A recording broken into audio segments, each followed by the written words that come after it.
continue and chat after the next session. It will be great to continue chatting, but let's maybe change gears and let Asaf, you're the next chair, right? Yes, I am. Great. Okay, so I welcome everyone to the last session for today, Newcasting COVID-19.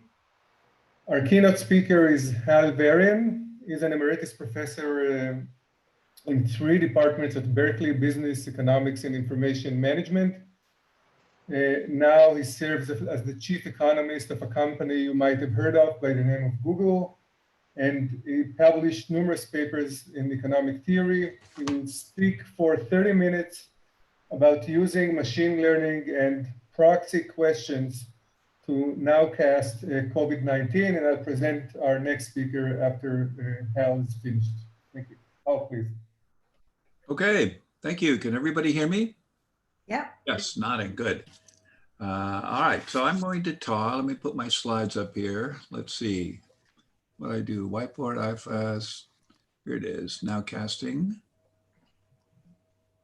Share.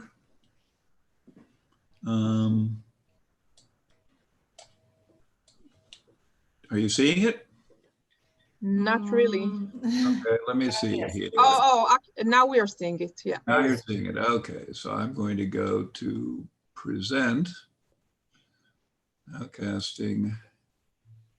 I don't see the present tab anyway. Oh, there it is up there. Okay, visible to everyone? Yes? Visible, yes. Okay, good. So let me tell you, this is more of a story than a talk, but I should tell you it's highly preliminary. Don't trust any of it. Reflects only the views of me and my co-author. Nothing to do with our organizations, and I really mean it. This is an extracurricular activity, but I think it will be interesting for this group. Well, obviously there's a lot of interest in forecasting for COVID-19 cases. There's an interesting site we stumbled across called Forecast Hub, for example, where people submit their forecast algorithms and they use ensemble techniques to average them together, and very, very interesting, stimulating idea. I know Kaggle is doing interesting things, lots of other places, and I'll show you one in a minute or two. First, I want to say a word about predictive modeling. There's generally speaking, 2 big approaches. One is what's called structural estimation, where you have a causal model of what causes what and how quickly it causes it. And you need to use those models if you want to look at the impact of some intervention for something. If you want to do a long-term forecast, usually it has to be a structural model. But there's another approach, which is what we call economists, or reduced form estimation, where there you're relying on correlation and extrapolation, looking for the best fit for the near-term future. So you're doing short-term or local predictions, sometimes known as nowcasting, okay? So I'm not gonna touch the first one. The first one, you have to know something about the subject of, well, you have to know some epidemiology, for example. But I think with the reduced form, it's a little bit easier because there's some known methods that you can use to try to do short-term, current 3 days, 7 days, something like that, by extrapolating past trends. So to make a structural model better, you need a better understanding of the system. You need better science. To make a reduced form model better, sometimes you can find better predictors, things that are more correlated with what you're trying to predict, and that allows you to improve your performance even if you don't quite know why. Okay, so you can maintain a kind of agnostic attitude on the reduced form estimation. So here's an example, nice site called COVIDcast. It's from CMU. I'm going to tell you a little more about it. Ronnie Rosenfeld is one of the founders of this site, and Tipsharini is also working on this, noted machine learning person. It looks at county level data, uses a number of different predictors, and allows you to get some estimate of what the near-term future will look like. So Delphi team at CMU is the group of people who created it. They have a CDC designated Center of Excellence for flu forecasting. They won 4 out of the last 5 competitions for flu prediction. And in February of 2020, the CDC asked Delphi to help build a model for short-term forecasting for hospital capacity planning for household capacity at the county level. They use predictors such as doctor's visits, hospital admission, Google Trends, symptoms, mobility metrics, etc. But one thing that was missing was reported symptoms, because in the flu monitoring system we have in the US, if you feel you're sick, you go to the doctor. The doctors are surveyed about influenza-like illnesses. And so that's a helpful predictor because you've got this sample of people who've reported flu-like symptoms. And Ryan Tibsherini, who is, as I mentioned earlier, the co-founder of this site, wanted to create a self-reported system of symptoms, but how could you do that? And the plausible way is to use a survey. And through a friend of a friend kind of connection, he got to me and I said, well, we do have something that's really helpful in doing this kind of survey. It's called, not surprisingly, Google Surveys. And what happens, the way that works, is you create an online survey. It has to be very simple, single question or maybe 2 questions at the most. And that goes into online publications. And people complete the questions, they answer the questions in order to access some premium content. So every now and then, if you're browsing something on the web, you might see a invitation to answer this brief quiz to proceed, or please answer this simple question, et cetera, et cetera. What happens is the publishers, the people who host these surveys, they get paid when their visitors, the readers, answer the questions, and you, the survey designer, get this very nice aggregated data that gives you a report on this very simple survey. Now, its users are limited. You can only ask 1 or 2 questions, but it's got a very low cost per respondent on the order of cents, not dollars. Has a rapid turnaround. You can survey 1,000 people in a couple of days. So for certain kinds of questions, it's very helpful. And what we did is we looked at the CDC ILI surveys, and the survey that they used was, do you or anyone in your household have a fever of 100 degrees Fahrenheit or higher, along with a sore throat or cough? Okay, so those were the traditional flu symptom questions. In the survey for health questions, since they're obviously very sensitive, we say, this is going to be a health question. If you don't want to answer it, click here. And then you see the question and you can say yes, no, prefer not to answer. And that passed our privacy review, our ethics review, all this stuff. And it turns out it was a big help in forecasting. It was a significant improvement in terms of forecasting a few days ahead, a week ahead than what we were using previously. So it was a big win. It was, in fact, it was better than any of the other predictive variables that they had. But unfortunately, there were some second thoughts about this question. When you're asking, do you or anyone in your household, that's a fairly sensitive wording. And so we had to stop the survey. But now here's where it gets interesting. Brett Slacken, who's a co-founder of Google Surveys, who designed this tool, said, let's use a proxy question. And a proxy question looks like this. Do you know of someone in your community who is sick with a fever, along with a cough, shortness of breath, or difficulty breathing? Okay. So that is not asking about you or your family. It's about, do you know someone in your community? And community is definitely left as being vague. All right. And this is the term for this in among survey experts is a proxy question. You ask a question not about yourself, but about someone else or some other group. It was a big win. In fact, it was better than the question that was asked about you and your family, which is really kind of amazing because it's a more vague question and you think it would perform worse, but actually it turns out to perform better. And I'll show you some numbers, significantly better.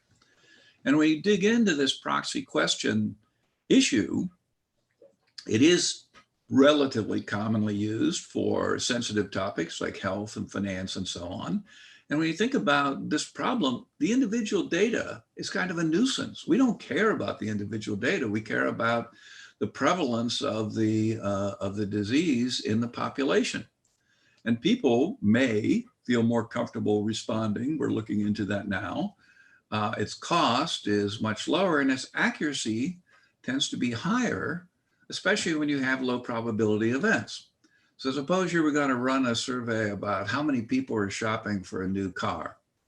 Well, what's the odds that a randomly chosen person is looking for a new car? You buy a new car maybe every 4 or 5 years, and so it might be a fraction of a percent.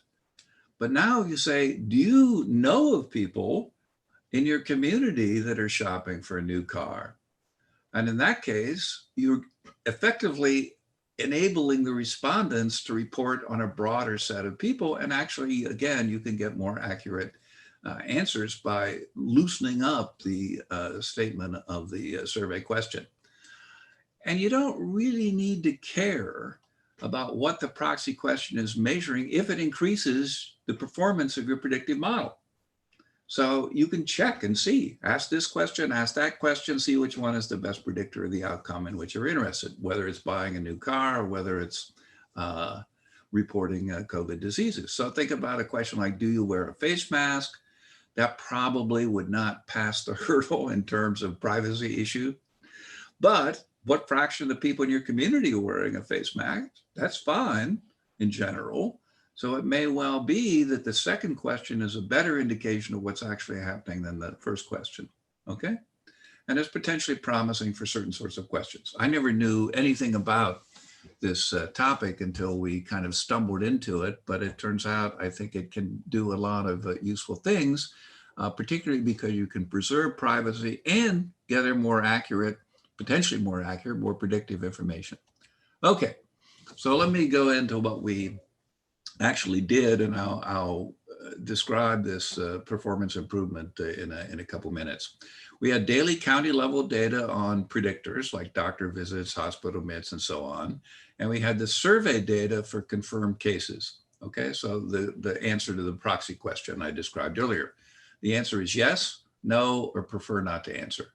Okay, so what do you think? You think that the cases as a fraction of the population should be related to the answers to that question, yes over yes plus no. And if you take some logs and fiddle with that a little bit, you can get a little regression. It turns out you get an R-squared of 83%, which is pretty high using just the survey question. So perform very well on that dimension. And this is a picture, a scatter plot of what the actual and the predicted incidence is. This is at a county level data, about 500 counties in the US. And then we also ran an out of sample estimate where we took 75% of the data and estimated that, and then forecast the other 25%. And that also worked fine. I mean, really remarkably well.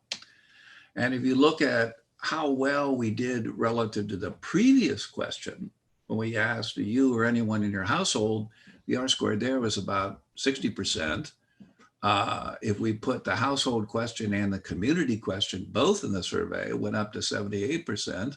But if we went to the community question, do you know of anyone in your community, blah, blah, blah, then you get an 81% R-squared. So it's really quite impressive, the improvement you get from using that proxy question.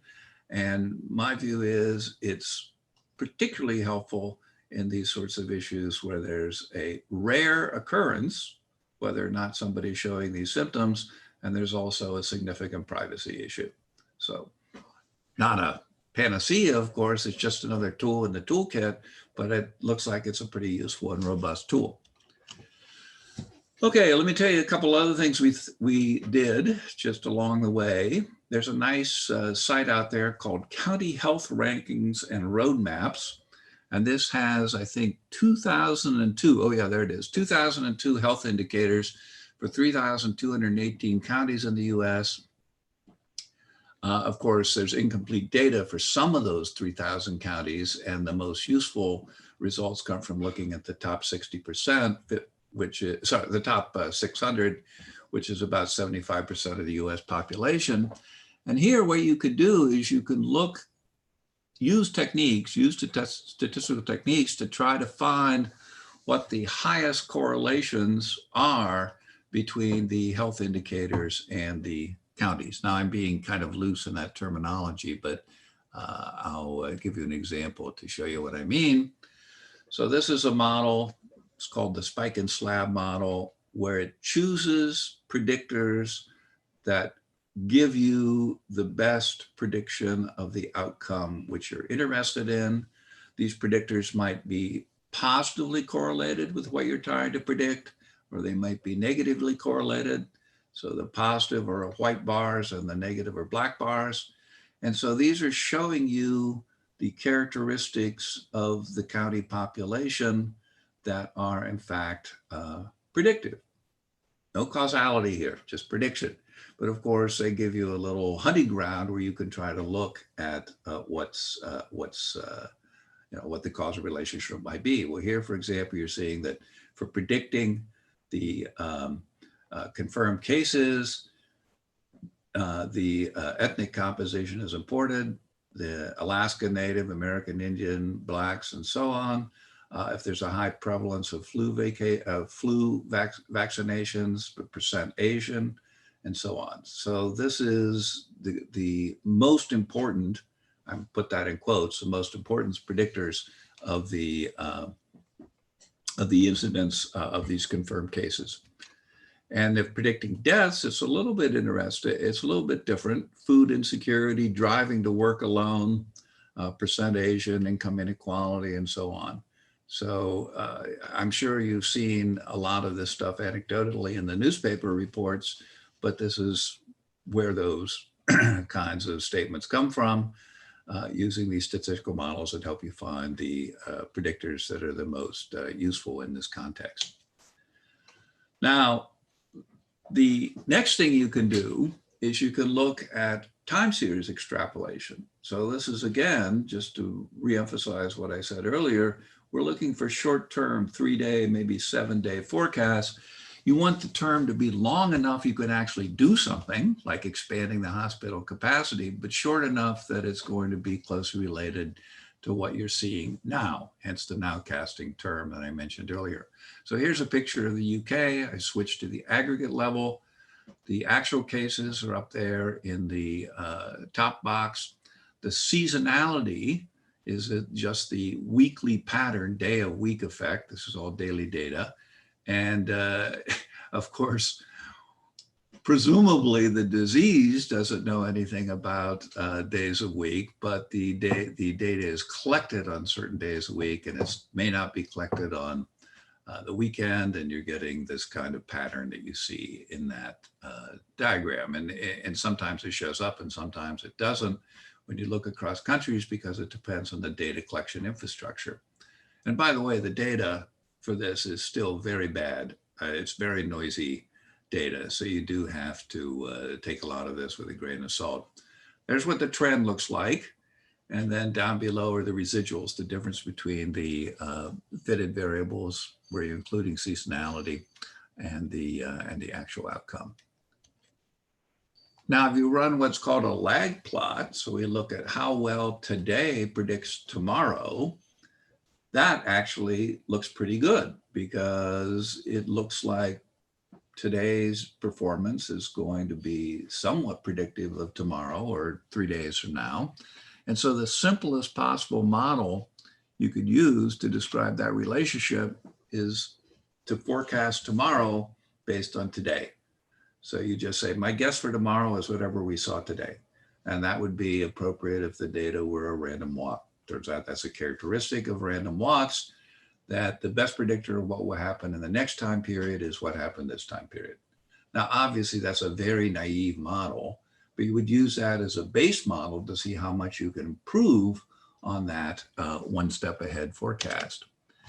And I did that. I mean, you can go look at these statistical issues, and there's quite a big variation in the mean squared error depending on which technique you use. And the winner in this particular case is something called the seasonal ARIMA model, which had a significantly better mean squared error than the other places. So that's good. That sounds wonderful. But Unfortunately, if you look at the actual predictions, so here's that seasonal ARIMA model that I just described, and I looked at the forecast for the next week or so ahead there down at the bottom, and you see there's huge prediction intervals there. So even though it's something you can predict, it's still going to be the case that there's a lot of uncertainty about doing those predictions, even if you limit yourself to those fairly short-term predictions. So what's the summary of my talk here? Proxy questions, that's a big plus, both for privacy and prediction. I think they deserve to be studied more carefully. A lot of issues about just exactly how you word them and how they are utilized. I think there's a lot of open questions there, but I think it's a valid and important tool. Cross-county covariates are useful for prediction. A lot of these things that we know about demographic issues and pre-existing health conditions and show up not only at the individual level, but they show up at the aggregate county level. Pretty big differences in the time series model forecasts. They don't all say the same thing. Some are significantly better than others, but of course, they're still pretty uncertain. And important message that comes out is predicting across geographies, counties in our case, is a heck of a lot easier than predicting the future within a given county. But nevertheless, doing those predictions across counties can be very helpful in terms of responding to the problem. So for example, the last discussion was all about contact tracing. And if you can forecast there's going to be a surge in a given area, then you can ready your resources for the human contact training and try to be there when it's going to be the most helpful. Same thing with hospitalization in terms of making the capacity available. These relatively short-term forecasts, even though they're not helpful from a scientific point of view, they are generally going to be helpful from a policy point of view. So I will end there and turn it over to the discussant.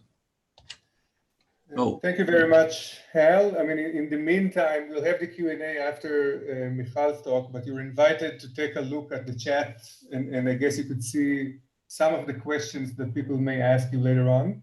okay. So the next speaker is Michal Gal, Professor Michal Gal from University of Haifa Faculty of Law. Michal is an expert on law and competition policy and on the intersection of law and competition policy with law and technology. And Michal, please. Hi. Do you happen to see my slides? Yes. Yes. Yeah, and you see them fine? Okay, great. So thank you so much for you should also use the display. We should just use the display function. Sorry? Again? You'd better use the display functions because now we see the slides and the next slides as well. Okay. Is this good? Yes, this is perfect. Thank you. Okay, thank you so much. I want to start by thanking the organizers for organizing this incredible workshop. And I understand it's just the taste, of what we are going to have later, hopefully. But this is great. So thank you so much. And thank you, Hal, for this really interesting presentation. And it actually serves as a wonderful example of the two starting points to my own comment. And the first relates to the importance of data. Okay, because we all know that data is a game changer since it allows for the customization and improvement of decision making. It's valuable to commercial firms, to governments, to individuals. Just think where we would have been today, probably in Berkeley, physically, if we had better data early on how the virus spreads and what is the best way to treat it, and who has contacted it. So data is extremely important and valuable input. And so it's no surprise that access to data has become a strategic and valuable asset for firms and governments alike. And I especially like this quote from Russian President Vladimir Putin, who put it bluntly, which is, of course, uncharacteristic for him. Yeah, and he says, whoever leads in AI will be the ruler of the world. Okay, so so the question is, how do we ensure that we have good data sets? And so this leads me to my second starting point, which is that at least with regard to some types of data, there are high barriers to accessing these data. And so this, of course, affects our predictive modeling, our ability to make better decisions. Now, Hal's example was a wonderful example. It related to data collection. How do we get people to provide truthful answers, which can then be used to better fight the pandemic? But access barriers can relate also to other parts of the data value chain, for example, to data storage, to data synthesis, analysis, and use.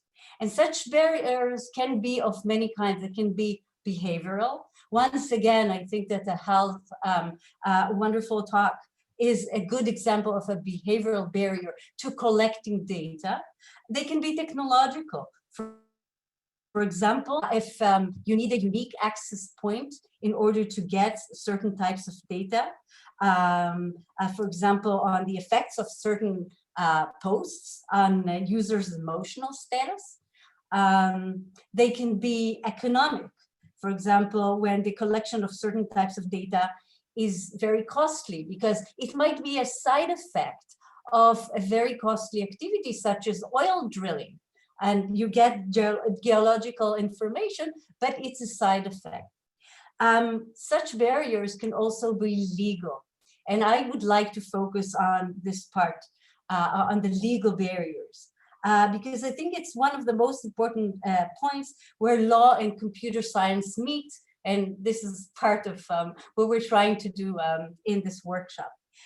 So law can either facilitate or it can block access to data, which is necessary to enable better predictions. And the effect of law might be indirect, or it might be direct. Okay, there might be laws that directly determine or prohibit outright what can be collected.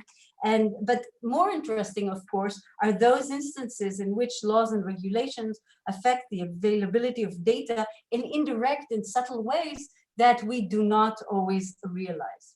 And of course, laws regulating access to data commonly serve important goals. And we talked about some of them already in this work, such as human dignity and privacy and public health, extremely important goals. Yet we should always ask ourselves whether such access barriers are indeed justified, or whether there are better ways of achieving our own, achieving our collective goals. So to do so and to answer this question, a cooperation between computer scientists and lawyers is needed.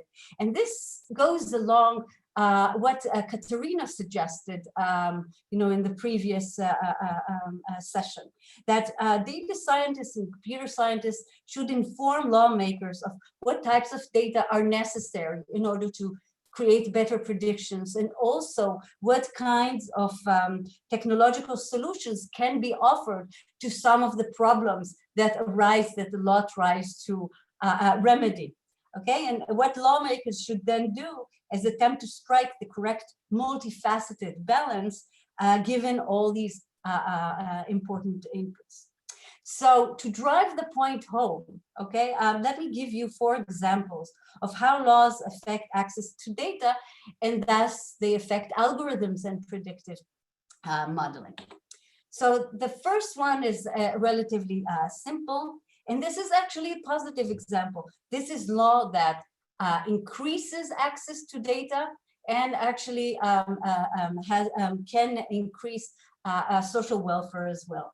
So some examples of this are, for example, laws that mandate data collectors to port data to another entity in order to facilitate competition when data subjects require this. And we see this, for example, in England with regard to financial data, banks are required to transfer to other fintech or financial institutions. We see that in the US with regard to insurance data, and there are many other examples around the world. And these laws serve important goals. They're designed to prevent lock-in of data subjects and to facilitate competition. Do they really work? There is some literature that says that not necessarily always. One work I find extremely interesting is by Lamano and Padilla, who say that if you provide the same data to large firms and small firms, or firms with very large data sets, okay, they already have algorithms that would know better how to use the new data, okay, especially if you have economies of scale in the analysis of data. So this is one example. Another example, I think we all have heard about this. This is the GDPR, the General Data Protection Regulation, that was adopted in the EU in May 2018. And it, of course, this has important implications well beyond its orders.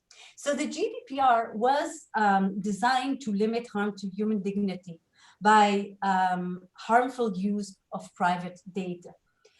And so the goal is extremely important. However, there are already market indications that the GDPR strengthens the strong, that those that already have vast data sets gain an advantage because of some of its provisions. And it limits the ability of smaller firms to compete effectively. It also reduces the ability to realize data synergies that may lead to better products. Now, why is that true? There are many reasons, and I'm gonna just name three, but there's a lot of literature about this, which is people are starting to write about it. That some people have written about some aspects even before.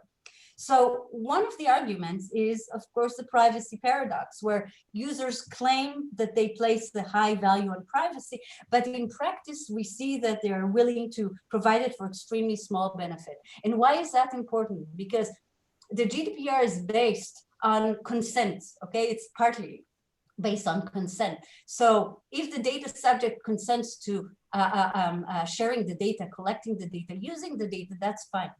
Okay, so this is the first point here. The second is that the GDPR reduces the ability and incentives to share data among firms. And why is that? Just let me give you one example of why I think so. For example, it imposes legal obligations on the data receiver to ensure the compliance of its external data providers with the GDPR. Okay, so this creates monitoring costs, it creates high vetting costs that increase barriers to sharing. And it sometimes would make internal collection more profitable to the firm than it would have been absent the GDPR.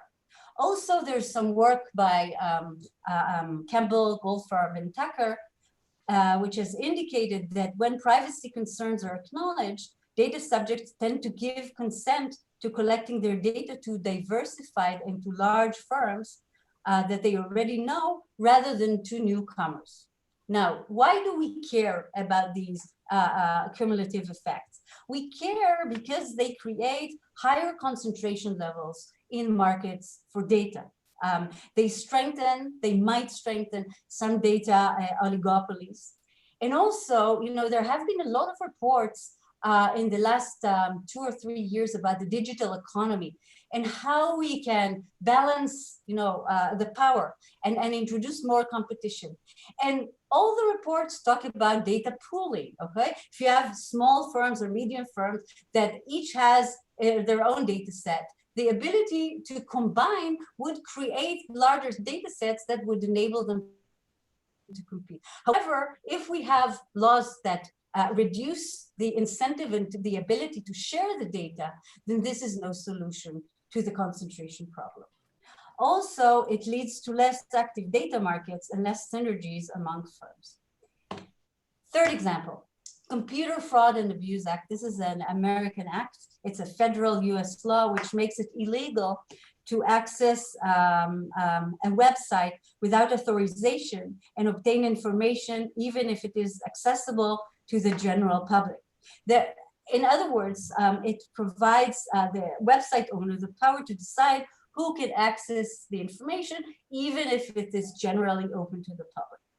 And such potent gatekeeper rights limit the ability to reuse otherwise public data.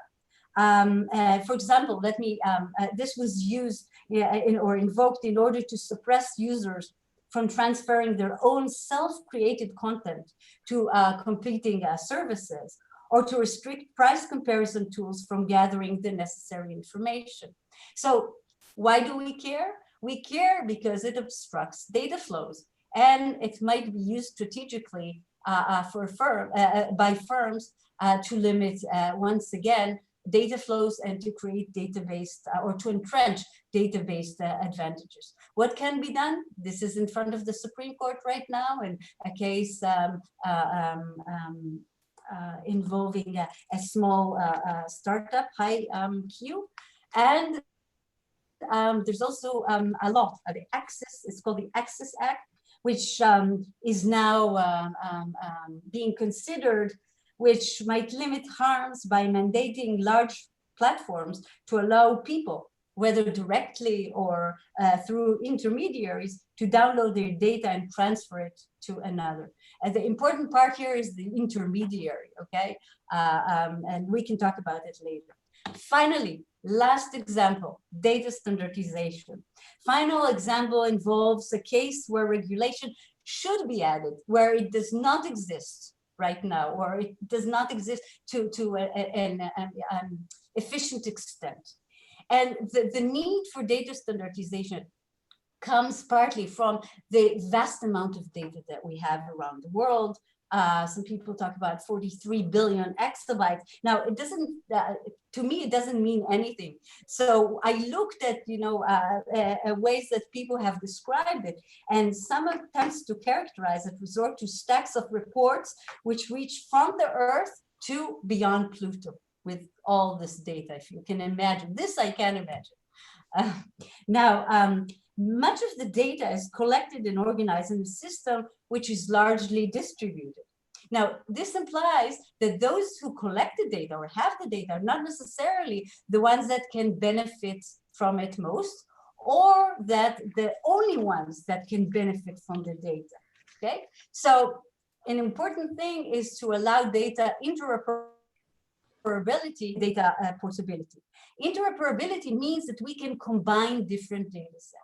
However, here we have all kinds of obstacles, significant technical obstacles to data interoperability. For example, metadata uncertainties, where if you have a data set that somebody else created, you don't exactly know what the data signifies.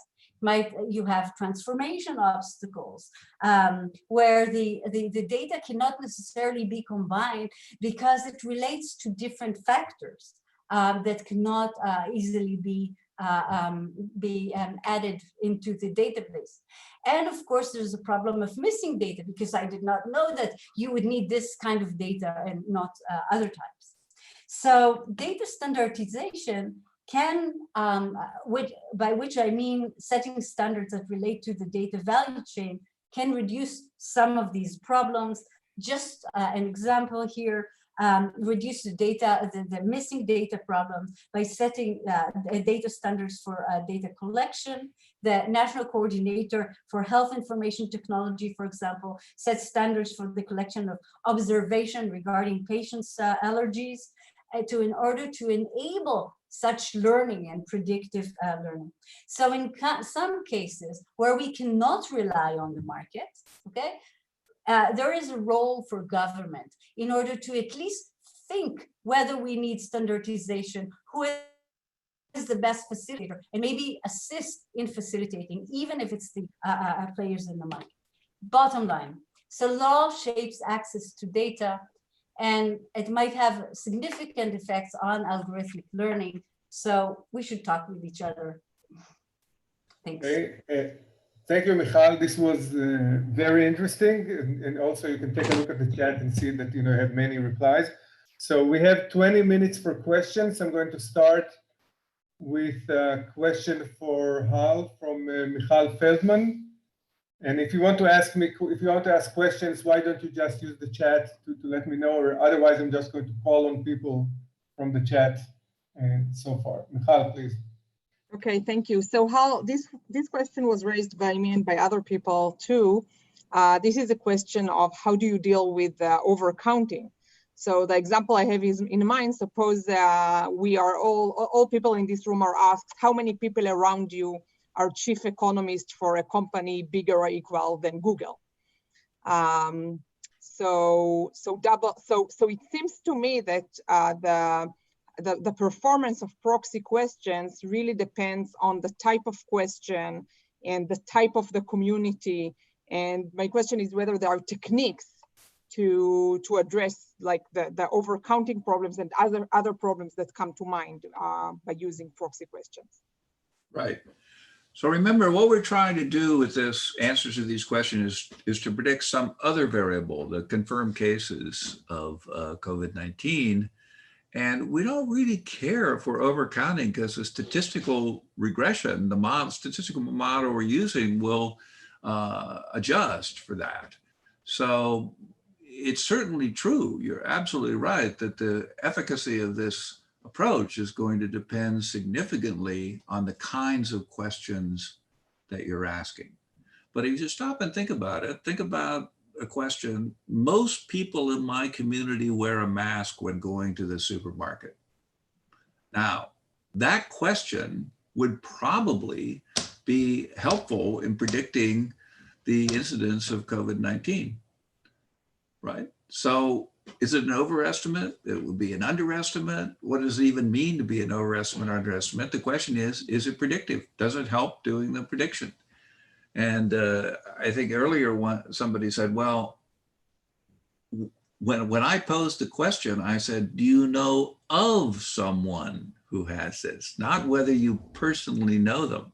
Because again, there's a very delicate difference there that might affect the accuracy and might depend significantly on the kinds of questions that you're asking. So I would say, be very pragmatic, straight empiricist, ask a variety of questions, run a pre-survey, see what it looks like. And if it helps doing the prediction, that's great. So I guess, so let me rephrase my question. Is there a more rigorous way to identify when a proxy question is predictive? Well, what's interesting about it is usually the proxy questions come up when you look at the statistical literature on this. They come up in cases where they really would like to talk to the individual, but the individual isn't home, or the individual's hard to reach, or this or that, so they talk to somebody else in the household. That would be an example of the kinds of things. But so for those questions, the proxy is sort of second best. But the surprising thing about our little study is that it turned out, we thought it would be second best, but it turned out to be better than the more accurate question. And it turns out when you dig into the literature a little bit there, you find this same thing. When you have a low probability event, it's better to ask people about, are you aware, do you know, is it the case, all this kind of loose questioning in order to get an estimate of what that small probability event is like. So another tool in the toolkit, not something that solves all known problems. Cool. Thank you. Anyone else would like to ask a question, either Hal or Michal?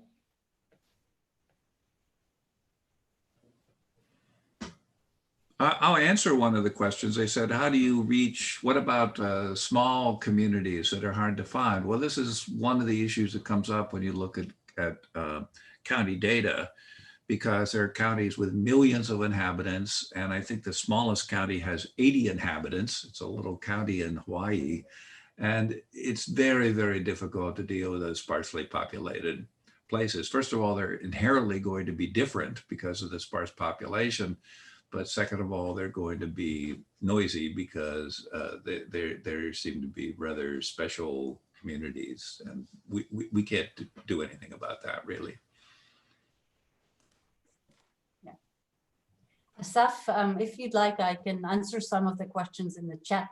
Yeah, I was just about to read them to you out loud. Sure, so go ahead. I mean, so that people will know what I'm answering. Okay. No, Michal, please go ahead. Oh, okay. Sorry. Nicole asked about the unraveling problem with regard to the GDPR, the fact that if I do not provide the information, it might be that that I will suffer from that because it would be a negative signaling with regard to myself. I completely agree. And I think that that was the case even before the GDPR. I don't think the GDPR changed it so much. It goes on, the GDPR asks what kind of information the firm can collect and how it can use it. Professor Mino asked about why not directly ban harmful uses rather than go along the privacy avenue. I think it's it's a very important question and one that the answer to it should also involve, of course, technology experts. And one of the questions I would ask here is whether we can actually prohibit all these harmful effects without protecting our own private information. I'm not sure. I think part of it is, defining what kind of conduct is harmful. So take discrimination. Okay. Once we move to a system where there's a lot of knowledge about us, and different kinds of offers can be made to different people. So even the products and the services would be a bit different. What does even discrimination mean? Okay, in such an environment. I mean, this is a question we have to think about. But there's also, I think, beyond that, there's the deeper notions of privacy that I simply do not want many people to know things about me, even if they do not use it in a discriminatory way or in order to harass me. Just the feeling that many people know many things about me might be harmful to my own sons. But of course, there are people in this group who know much more about privacy than myself. So this is my, these are my 2 cents. Okay, maybe one just comment as another person who's not a privacy person, but maybe one way to rephrase Martha Mino's question is, as information becomes increasingly more important, and I think, Michal, you demonstrated that, maybe privacy becomes too narrow a prism through which to regulate all those activities that, on the good side or the bad side, that could arise out of information. Maybe we should deal with the monopoly of the privacy experts. Okay, any more questions? The organizers, maybe there's something you'd like to add? I wanted to ask Hal about the type of, this goes beyond your presentation and into your role as the chief economist in Google. And my question is, to what extent there were other tools that has been used by Google in order to predict outbreaks, or what type of data has been combined in order to help in this crisis globally or locally? Well, I think the other example that's the most pertinent is the mobility data. So you could look at how many trips there are to the supermarket, how many trips there are to government buildings, how many trips there are to counties. And again, this is all collected as aggregate data, usually at the county level. And if it's too sparse, then it's not reported. But a lot of economists outside of Google have been using that data to get estimates of how the economy is recovering from shutdowns and what happens when there is a shutdown, et cetera. So that's been quite useful data. That's all publicly available. So I see Helen has a question. Yeah. Helen, please. I have maybe another question to Hal in this context of question about Google. So there have been comments here about the extra benefit to Google from this contact tracing and Google Apple API and stuff. On the other hand, there are the opinions say that they're doing it for the social good, no profit intention. So what is your take on that? well, first of all, the Google and Apple product is not an app, as was used earlier. It's an API, and there are many, many apps built on top of it. From each state can have a different app, each country can have a different app. You can build your own app, etc.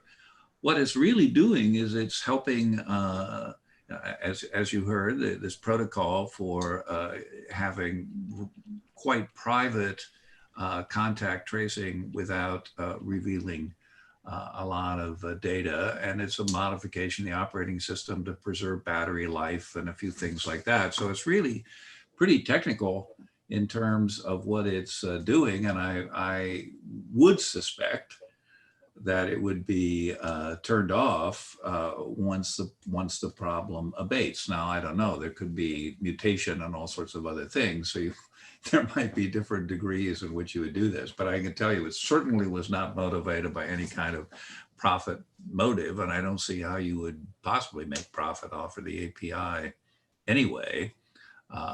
So that's my understanding of things. Thanks. Thank you. Helen?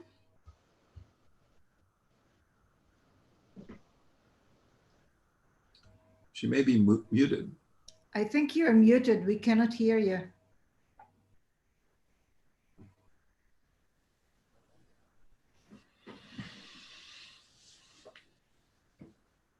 We don't hear you. I'm sorry. You can ask in the chat. Can you, okay, can you hear me now? Yeah. Yes. I just got this new, can you hear me? Yeah. Yes. I got this very fancy set of headphones, Bose, everything, noise canceling, but it's way too smart for me. So I apologize. Now I'm back to the normal. This was just a side chat that was happening that was responsive to Hal's point about proxy questions being good for privacy. I forget the exact way of saying it. And I was mindful of the reaction, which was like, do you know of people instead of do you know people? So I think that that's a mitigation. On the other hand, Hal, I would be interested in like greater clarification or clarity on what you mean, because it may be true that when you ask the question in the way you do, you kind of reduce people's privacy shield. So is that the point you're making, that people are less likely to feel concerned for privacy when you ask it? Like then it's more a kind of behavioral manipulation than actually the fact that, because sometimes when people share information about others, of course, they can compromise other people's privacy as well. Right, but I think if you think about my question, most people wear a face mask when they do this. The answers to that are going to differ from region to region, from county to county, and my guess is it would be correlated with various kinds of public health issues. And I think Deirdre raised a very interesting point in her question. Maybe you're getting a differential response rate because people feel more comfortable answering the community question than they feel answering the family question. And I think that's certainly a reasonable hypothesis. And of course, we can tell by looking at the data, because there was a period of time where there was only the family question, and then there was a period when it went to the community question, and we could see what the response rates, how they changed at that point. So if so, that would be quite an interesting phenomenon. And it is the case that people would generally feel much more willing to offer opinions about their community than they would about their family. So you're asking a less sensitive question.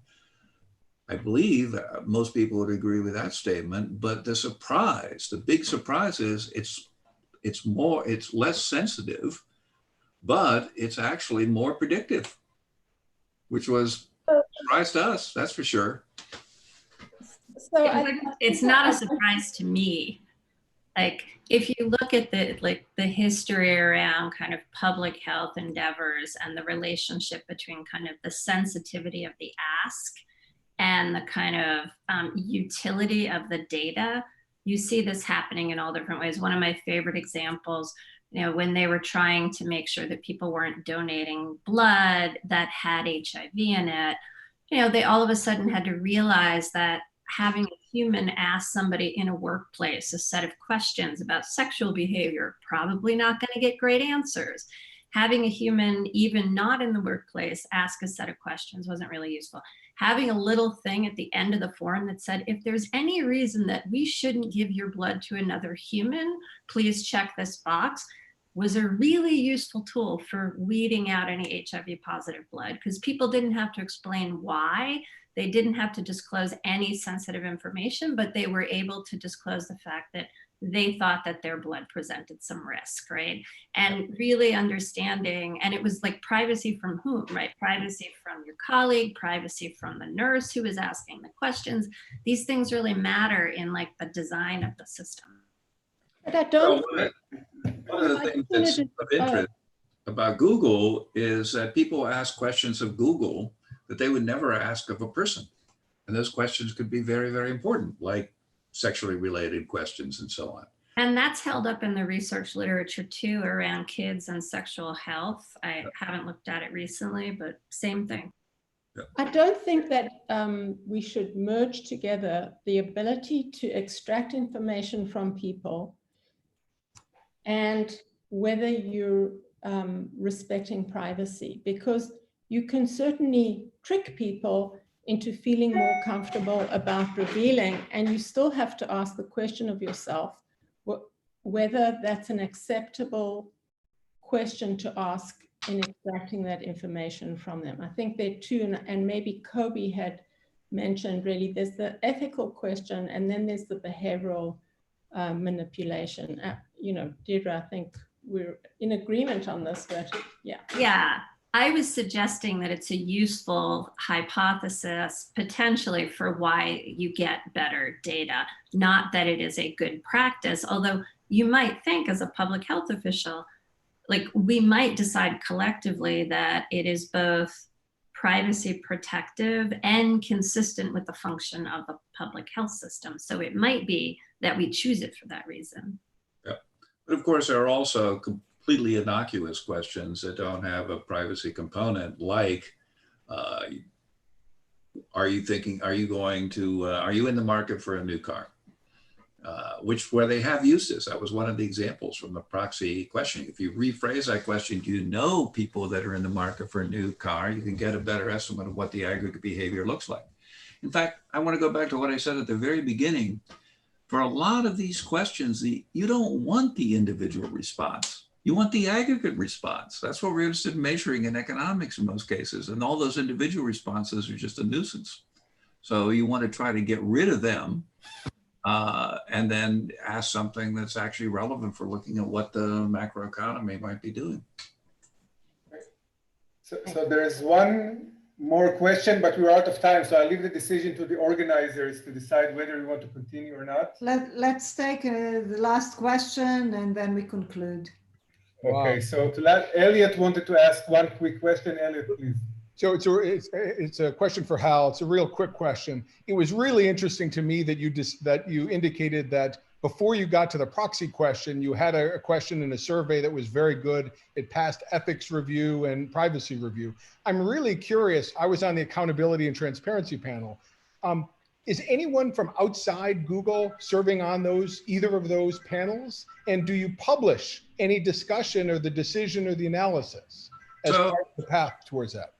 So this survey was using this Google product, but the people who own the survey, who are using the survey, were the Carnegie Mellon people. So they passed their privacy and ethics committees inside Carnegie Mellon. But you could imagine this is a question where people could go either way, especially because there are all of these warnings that, prefer not to answer, I'm going to ask you a health question, etc. So you do get this, some variation, which is handy because you're trying to find out whether response rate changes depending on how you pose this question. So the but the review was not done by you all. You relied on the CMU ethics and privacy review then.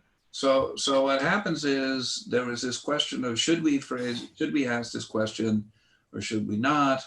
And it passed all those hurdles because of the ability to opt out. The people could opt out however they wanted. Nobody's forced to answer the question anyway.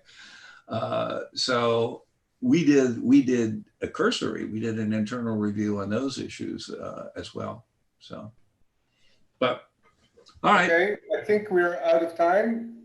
Niva, do you want to add something as one of the organizers? Is that you're the only person out of the organizers that I see on my screen?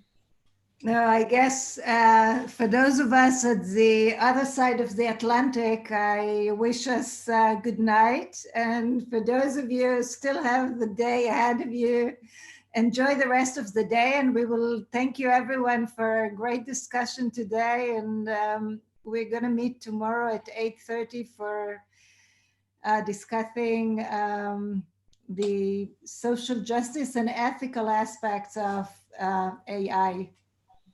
So thank you. See you tomorrow.